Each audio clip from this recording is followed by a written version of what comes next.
कुर्ता पजामा डाल के भगत कहलाना फैशन आजकल तो देख रहे हैं आप लोग। वो किसी की निंदा तो नहीं करनी चाहिए, शेरे बांध रखे हैं। मेरे ख्याल से तो ब्याह बनड़े भी बांधना छोड़ के आजकल शेरे। कोई मेरे पास पुख्ता सबूत नहीं तो मैं कैसे कह सकता हूँ। हाँ, ये बात जरूर कहूँगा, हर इंसान हर किसी के प्रति अच्छा नहीं हो सकता और हर इंसान हर किसी के प्रति बुरा नहीं हो सकता। महाराज जी नमस्कार। जय श्री राम। हर हर। आज हम लोग पहुंचे हैं बालक गांव में। महाराज जी आज जो ये कार्यक्रम किया गया है, हमें जो जानकारी मिली है, सुखदेव कालिदास सुखदेव गिरी पंथ की गद्दी पे आज गद्दीनीश हुए हैं आप। 27 साल की छोटी सी उम्र में आपको गद्दी मिली है आज, तो आप बताएंगे महाराज जी आज इसके बारे में कुछ? पहली बात तो आप सभी न्यूज़ चैनल वालों के को देखने वाले सभी दर्शकों को जय श्री राम, हर हर महादेव। दूसरी बात मैं बता दूं, गद्दी नहीं मिली, चद्दर मिली है। गद्दी जब मिलती किसी मठ पे पीठाधीश होते हैं, ठीक है। चद्दर का मतलब जुन्या खाड़ा का ज्वाइन, उसको ज्वाइन करना, उससे जुड़ना, ठीक है। उसके एक परंपरागत तौर तरीके रहे हैं जिसमें एक सभी गुरुजन मिलके जो बड़ी गद्दियां हैं, जैसे हमारे गांव में बालक गद्दी है, अंतर्राष्ट्रीय गुरु गद्दी है जुन्ना खाड़ा की 13 मंडी से, वहाँ से चद्दर आती है। और अपना रिद्धनाथ का बाबा शंकरनाथ का धूना है कनों में, वहाँ से चद्दर आती, वो उड़ाई जाती है कि आसरा दे दिया जाता है कि हमारे साय में है। दूसरा फिर गुरु बनाए जाते हैं, एक कंठी गुरु होता है, एक लंगोटी गुरु, एक चोटी गुरु, ऐसे ऐसे करके 5 गुरु होते हैं, उनके अधीन चलना होता है। ये होता है गद्दी का तो अलग ही मैटर होता है महाराज जी। ये चद्दर उड़ाने की प्रक्रिया है। संन्यास मार्ग में आने का कब से सोचा महाराज जी? संन्यास मार्ग में आने का जब से सनातन पद्धति को फॉलो करना शुरू किया, तब मैंने देखो आज क्या है, ये भगताई करते हैं सारे के सारे, अलग करते हैं आज के दिन लोग। तो मैंने सोचा ये करना, तो वो आ गया ना, जब इस मार्ग में बढ़ना तो अच्छी तरह से क्यों ना बढ़ा जाए। कुर्ता पजामा डाल के भगत कहलाना फैशन आजकल तो देख रहे हैं आप लोग। वो किसी की निंदा तो नहीं करनी चाहिए, शेरे बांध रखे हैं। मेरे ख्याल से तो ब्याह बनड़े भी बांधना छोड़ के आजकल शेरे।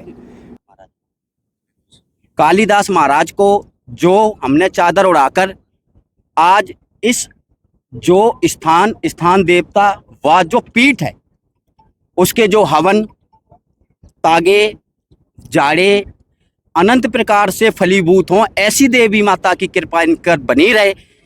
हरिद्वार से आए सभी ऋषियों ने, महंतों ने व साधु संतों ने अपने शुभ आशीर्वाद से अक्षय तृतीया के दिन आज कालिदास को अपना पूर्ण सहयोग व आशीर्वाद प्रदान किया है। ओम नमो पार्वती। ठीक है, तो उससे अच्छा जी जब से इस मार्ग पे चली पड़े, भक्ति मार्ग पे, तो भक्ति का रंग ही लाल है, तो हम क्यों न अच्छे तौर तरीके से ही परंपरागत तरीके से इसका सफर करें। आयु मैं आपको बता दूं, मैं थोड़े से पीछे यहाँ से मेरे गुरु गद्दी है, मैं उनकी वजह से ही पैदा हुआ था, उनके चरणों में पला बढ़ा हूँ। पहले दादा के रूप में उनको देखा, फिर गुरु के रूप में उन्होंने साधनाएं करवाई, दीक्षाएं दी, साधना मार्ग पे बढ़ा। फिर उन्होंने भ्रमण के लिए कहा, तो भारत में हर जगह भ्रमण करके कहीं ना कहीं कुछ न कुछ सीखा है मैंने, कहीं ना कहीं जाके। जैसे कामाख्या शक्तिपीठ पे भी गए हैं, मैंने हीलिंग सीखी है नेपाल से, काठमांडू जाके। कामाख्या शक्तिपीठ से कामाख्या तंत्र सीखा है, कोलकाता से और तमिलनाडु से अलग तंत्र सीखा। तो ऐसे ऐसे करके साधना इकट्ठी की थी। 2014 से मार्ग थे। पहले मेरे शंभुगिरी जी महाराज जी थे जिन्होंने मेरे को इस दिशा की तरफ मोड़ा था। किस उम्र से महाराज जी आपने इस मतलब संन्यास उसमें आपने पांव कदम रखा? ये कार्य 2014 से कर रहे हैं, ठीक है। लेकिन फिलहाल लगातार संन्यास रूप में आप मानो तो लगातार 2-3 साल के करीबन हो चुका। शिक्षा भी आपने किस उस तक? फाइनेंशियल अकाउंटेंट की हुई है मैंने, और PhD ऑन द परसरिंग है। इसके बावजूद महाराज जी मतलब वो स्वार्थ वाला या अर्थ वाला जीवन छोड़ के इस मार्ग पे आए हो आप साधना? स्वार्थ तो देखो कहानी है, ये तो बहम की बातें हैं। हर जगह मार्ग में भी स्वार्थ है महाराज जी? हर जगह स्वार्थ होता, तो मोक्ष का भी तो स्वार्थ ही है वो, ताकि जन्म मृत्यु से पीछा छूट जाए। हर जगह स्वार्थ, ऐसी कोई जगह नहीं है जहाँ स्वार्थ नहीं है। हिंदुत्व के लिए, सनातन धर्म, हाँ, सनातन के लिए कार्य करना, बस यही है। मैं जो आजकल लोग टोने टोटके चुराए हैं, मैं उनको छोड़ के धूप और हवन पे लाना चाहता हूँ लोगों को। मेरे पे साधना की तो टोने टोटके चुराहे की बात है वो, जो आजकल चला हुआ ना चौराहों में गलत गलत क्रियाएं करना, एक दूसरे पे किया करा करना, एक दूसरे से जलन करके किसी के कुछ फेंकना, उस चीज़ को छुड़ा के एक ऐसी धूप और यज्ञ पे लाना चाहता हूँ कि जैसे पहले धूप किया करते थे, आज से आप ज़्यादा नहीं कहूँगा मैं, एक पीढ़ी पीछे चले जाओ, हमारे पूर्वज हमारे गाँव में रांझा गाने वाले जोगी आया करते थे। तो जोगी सुबह सुबह रांझा गा करते थे, धूप किया करते थे। हम खेड़ा समाधि में जाते थे, वहाँ हमें धूप मिलती थी, तो धूप करते थे। धूप से कहीं दसांग धूप बनाई जाती, कहीं कुछ जैसे ही अपने आश्रम पे 43 जड़ी बूटियों से धूप तैयार की जाती है, जिसका घोड़ा धूफिया नाम रखा हमने। 27 साल की एक युवा अवस्था है आपकी, इस उम्र में युवा लोग भटक जाते हैं, तो आप युवाओं के लिए क्या संदेश देना चाहेंगे महाराज जी? यही है जी, हम तो हर बार हर तरीके से देते, गरीब कन्याओं की शादियां करवाने में भी लगे हुए हैं, ताकि कहीं ना कहीं युवा मुड़े नशे की तरफ, जो बेकार पैसा खर्च कर रहा है उसको कहीं ना कहीं एक अच्छी जगह पे लाए। दूसरी बात, यहाँ का सबसे बड़ा फ़ायदा मैं बताऊँ, जैसे हम डॉक्टरों के पास जाते हैं, कुछ भी करते हैं, कहीं ना कहीं किसी चीज़ के तो नुकसान है कहीं ना कहीं। जैसे बाइक लेके आए, बाइक सोचे कि बाइक लेके आते हैं चलाने के लिए, तो नुकसान तो बाइक के भी है, तेल भी जलेगा उसमें, कहीं एक्सीडेंट होने की संभावना। लेकिन भक्ति और ये सनातन मार्ग एक ऐसा जिसमें नुकसान का कोई चांस ही नहीं है, हर जगह फ़ायदे ही फ़ायदे।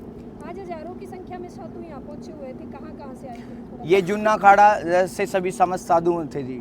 13 मंडी की गद्दी है हमारे गांव में, बालक गांव में, अंतर्राष्ट्रीय गुरु गद्दी, जिस पे पीठाधीश्वर सर्वी गद्दी पर बैठे हैं श्री श्री 1008 श्रीमंत बाबा पृथ्वीगिरि जी महाराज। उनके सानिध्य में ये भंडारा हुआ था। इनके साथ साथ बाल योगिनी महामंडलेश्वर माता करुणागिरी जी भी पधारे थे, जो हरिद्वार आश्रम से हैं, कथावाचक भी हैं और बचपन से साध्वी रही हैं, शास्त्रों की प्रचंड विद्वान हैं। उनके सानिध्य में भंडारा हुआ था। ऐसे ऐसे जो हमारे 13 मंडी के जहाँ जहाँ डेरे हैं आसपास के हरियाणा में अलग अलग जगह पे, तो उनके समस्त साधु संत आए हुए थे। महाराज जी, आजकल क्या है कि भगवे के पीछे कुछ अश्लील डांस करने वाले भी छुपे हुए, उसके पीछे आपका क्या कहना है? अश्लील तो गलत है, लेकिन नृत्य गलत नहीं कहेंगे हम, ऐसी बात नहीं है। अपने परंपरागत तौर तरीके रहे हैं। नृत्य की बात नहीं कर रहे, नृत्य कला है, हाँ ठीक है, वो हर किसी के अंदर है। अश्लील डांस की जो आप बात करें वो गलत है। अगर हमने कहीं देखा तो हम उसके लिए ज़रूर बोलेंगे, अन्यथा हमने अभी तक ऐसा कुछ नशे देखा को नहीं। लेकर क्या कहना चाहते हो महाराज जी? क्योंकि कई बार देखा जाता है कि ये बोला जाता है कि साधुओं में तो नशा कॉमन है। ऐसा कुछ नहीं जी, ऐसा कुछ नहीं है कि साधु नशा सिखाते हैं। साधु तो एक बात बताइए ना, साधु तो उस मार्ग पे लेके जाते हैं जिस मार्ग से हम वंचित हैं, तो हमें नशे की तो मतलब ही नहीं मानता। कोई भी साधु संत किसी को नशा या फिर ऐसी कोई गलत क्रिया नहीं सिखाता। व्यक्तिगत राय क्या है? व्यक्तिगत यही राय है जी, कोई साधु संत किसी को नशा नहीं सिखाता। करना चाहिए या नहीं करना चाहिए? मैं इसके दोनों पक्ष में है जी, ठीक है, हाँ। क्योंकि नशा वो देखो ना आप कौन कर रहा है, नशा तो एक भक्ति का भी होता है। बात क्या है, बात नशे की, आप किस प्रकार का नशा करें। अगर आप किसी को जुनून नहीं, वो सब गलत है, सबसे गलत है। वो तो दिख ही रहा है महाराज आपको, उसमें तो बोलने की आवश्यकता ही नहीं। आप जो भी प्रोडक्ट नशे का खरीदोगे उसमें बाकायदा लिखा होता है। पुलवामा अटैक गलत है जी, लेकिन पहलगाम में हुआ जी, पहलगाम में, हाँ। उसको लेकर क्या कहना चाहोगे? ये क्या प्री प्लान साजिश है या फिर ये मुसलमानों की? देखो, मैं एक स्पेशल इंटेलिजेंस में तो हूँ नहीं, तो मैं आपको प्रॉपर बता पाता, लेकिन जो हुआ वो बहुत ही दुखदायी घटना हुई है, वो गलत हुआ है और धर्म के नाम पे तो बिल्कुल गलत हुआ है। हो सकता है ये किसी का प्री प्लान हो कि धर्म पे, ताकि भारत में दंगे फसाद हो।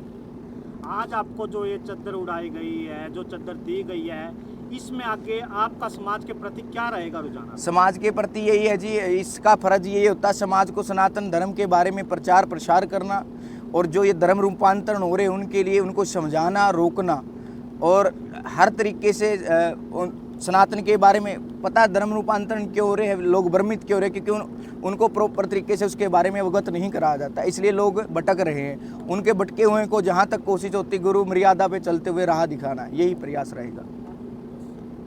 पहलगाम को लेकर के जी। उसमें को वो थोड़ा अधूरा रह गया था क्वेश्चन। जैसे कि एक अटैक पहले भी हुआ था जो कि पुलवामा में हुआ था, पुलवामा में हुआ उस समय भी मतलब हमारे देश में चुनाव था, लेकिन अब भी बिहार में चुनाव है, तो इसके बारे में आपकी क्या कुछ प्रतिक्रिया है? ऐसा कुछ नहीं जी, आतंकवादी कोई चुनाव देख के थोड़ी ना करेंगे, और ये हो सकता उन्हीं की साजिश हो ताकि सरकार के तरफ मैं बताऊं मोदी सरकार कट्टर है, सनातन के प्रति बहुत ज़्यादा कट्टर। मैं चाहता हूं आज जो सनातन का अस्तित्व है वो मोदी से बीजेपी सरकार के कारण है।